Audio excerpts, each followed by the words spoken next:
como movimiento sindical, fundamentalmente en contra de un modelo que sigue generando desigualdad, que sigue generando diferencia, y dentro de las diferencias el dato real es de que hay más de 100.000 gurises de que hoy tienen inseguridad alimentaria.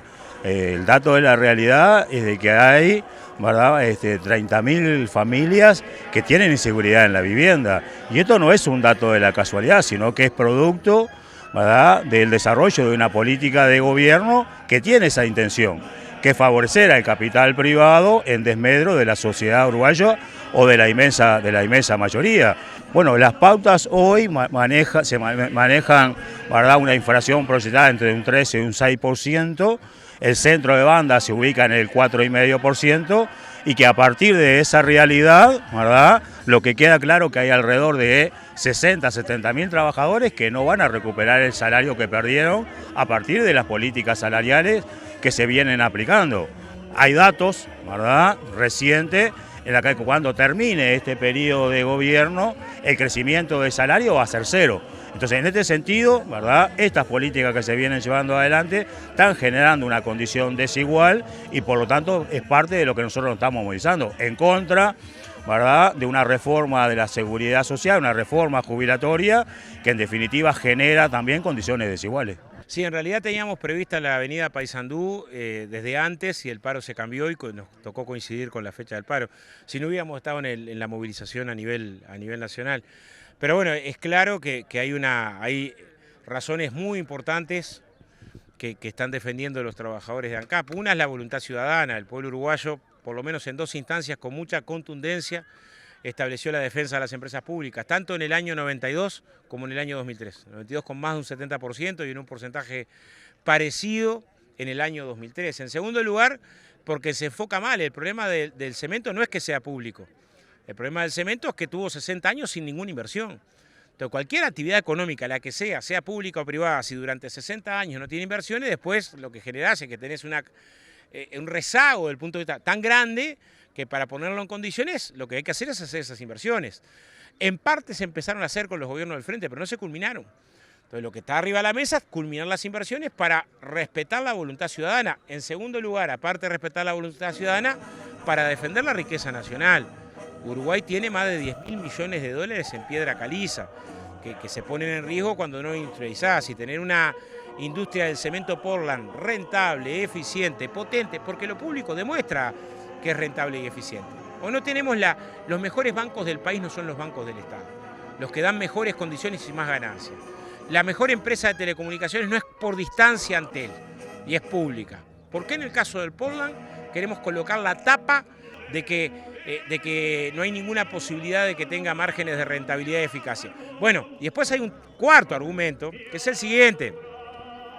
Hay desempleo en Uruguay, pero no es parejo el desempleo en Uruguay. En la frontera con la Argentina en particular se ven los peores niveles de desempleo. Y bueno, y Paysandú está entre los 4 departamentos con peores niveles de empleo. Entonces, propiciar la posibilidad de una inversión potente en Paysandú no solamente tiene que ver con el respeto de la ciudad, de la voluntad de la ciudadanía, en primer lugar. En segundo lugar, tiene que ver, y nos parece muy importante, con la defensa de las empresas públicas, pero en tercer lugar, además, sería una medida que generaría rápidamente puestos de trabajo. Las auditorías realizadas al horno demuestran que en general está en buen estado, más allá de todo lo que se había dicho y promocionado. Entonces, nos parece que el camino que se eligió es un camino que va contra los intereses del país. No es en el único caso. O sea, es el mismo gobierno que le entregó el puerto a los belgas por 60 años en un monopolio desregulado. No existe en el mundo. En el mundo no existe que haya un monopolio desregulado privado. No existe, ¿no? Bueno, y empezamos a pagar las consecuencias que tendremos que pagar durante 60 años por haber tomado una decisión así, sin informe económico, sin informe jurídico, de espaldas a la voluntad ciudadana, ¿no? Bueno, Oscar, más allá de que ANCAP o el gobierno pudiera hacer las inversiones necesarias, tanto en las plantas de Paysandú como Minas, desde el punto de vista comercial, ¿ANCAP está en condiciones de poder llevar adelante realmente desde el punto de vista comercial la comercialización y la competencia con el resto de las empresas que hoy están en plaza? Te pongo un ejemplo.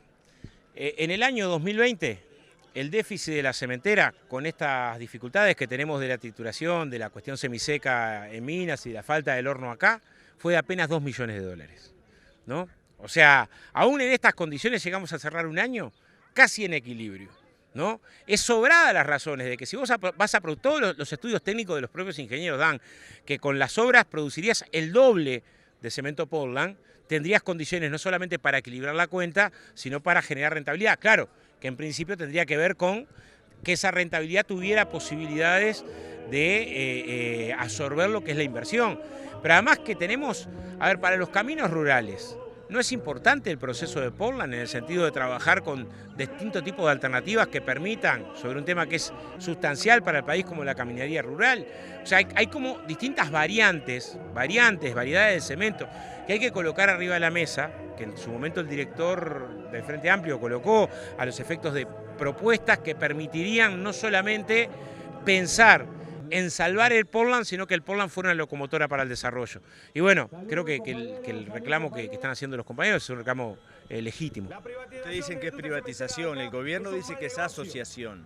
Sí, claro, pero si yo te doy el 80 o 90% del paquete accionario y de todas las decisiones, bueno, la participación de ANCAP va a ser patrimonial, ¿no? O sea, todos lo sabemos eso. O sea, hay una lógica de entrega. O sea, las decisiones todas las va a tomar el privado. Cuando todas las decisiones las va a tomar el privado, el negar que estamos ante un fenómeno de privatización me parece que es absurdo. Imaginemos que hagamos esto con Antel. Que digamos el 90% de Antel pasa a una acción privada, pero no es privatización porque se asocia. Bueno, señores, ¿no? Capaz que le querés decir de otra manera, pero si caza ratones, dice miau, es un gato. Bueno, en este caso parece claro que el camino que se eligió es ese. Oscar, ¿cómo se están preparando para lo que va a ser el ingreso de la última rendición de cuentas del gobierno? ¿Cuál es el foco que se va a poner en virtud de lo que ya está laudado por parte de diputados? Bueno, es una rendición que el balance yo creo que ya está hecho, ¿no? O sea, los 5 años estos van a ser 60 meses de rebaja de salario y 60 meses de rebaja de las jubilaciones.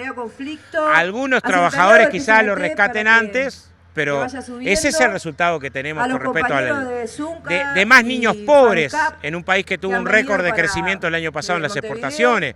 Me parece que es difícil disimular que se aplicó un modelo desigual. Cuando nos prometieron ahorrar en el presupuesto nos decían se va a ahorrar 900 millones sin tocar salario y jubilaciones. No, mira hoy, que es el grueso de lo que se ha ahorrado en salario y en jubilaciones. Una transferencia brutal del trabajo al capital. ¿Dónde va a estar la pelea entonces? Bueno, yo lo que creo que ya estás en una etapa, todo lo que puedas sacar de recursos es mejor, pero estás en una etapa de hacer balance. Este es un modelo desigual. Es un modelo corrupto, o sea que ha tenido niveles de corrupción espantosas. Entregarle el pasaporte a un narco que estaba preso por falsificar un pasaporte, hacerle espionaje a senadores para chantajearlos, que se hayan perdido los chats del presidente. Ya vamos, ¿no?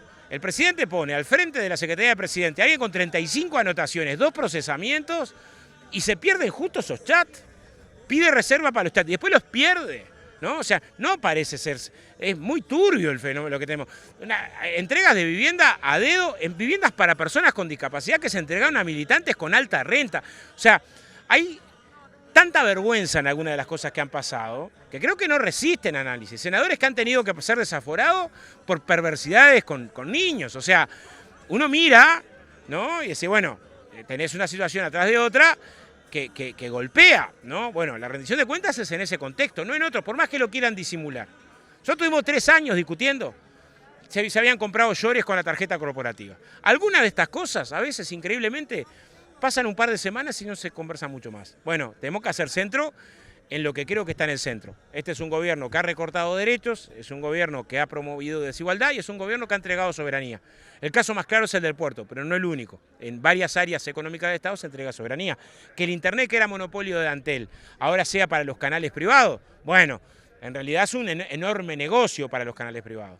Que en medio de las necesidades y urgencias que hay, se le den cerca de 10 millones de dólares a los canales privados a cambio de casi nada, porque pasar parte de la programación en celular es casi nada, nos parece que es una pésima señal. Oscar, ¿en qué quedó el proyecto que se presentó en relación a poder reactivar el fondo de vivienda y poder tener más recursos para la construcción de más viviendas, justamente en un periodo que no se va a llegar, obviamente, a lo prometido? Nosotros presentamos 3 recursos, tres proyectos de ley con vivienda. Uno es que subiéndole algunas decimales al impuesto al patrimonio, un impuesto que paga apenas el 1% más rico de los uruguayos, tendríamos posibilidad de incrementar casi en un 50% la inversión en vivienda y generar trabajo. Y nos parece que, bueno, que estamos hablando de personas jurídicas, de empresas potentes que tienen más de $500.000 de ganancia anual, o sea, no estás hablando de un pequeño empresario. Nos parece que tiene condiciones espalda como para aportar a resolver el tema de la vivienda. Hasta ahora no hay voluntad de ningún otro partido para acompañarnos con el proyecto. El segundo que presentamos es el de acelerar el proceso de expropiación de las viviendas vacías y abandonadas. Demoran hoy 9, 10 años cuando si quitase el proceso de tasación tendrías la posibilidad de que viviendas vacías y abandonadas tenerlas en un año y tener una cartera de vivienda social para atender el tema de la vivienda, que sobre todo están ubicadas en el entramado social. Y el tercero, y voy culminando, con desestimular la especulación en vivienda, que hay mucha vivienda vacía para especular que genera condiciones de expulsión. Ojalá que algunos de estos temas se puedan considerar. Hasta ahora no hemos tenido suerte.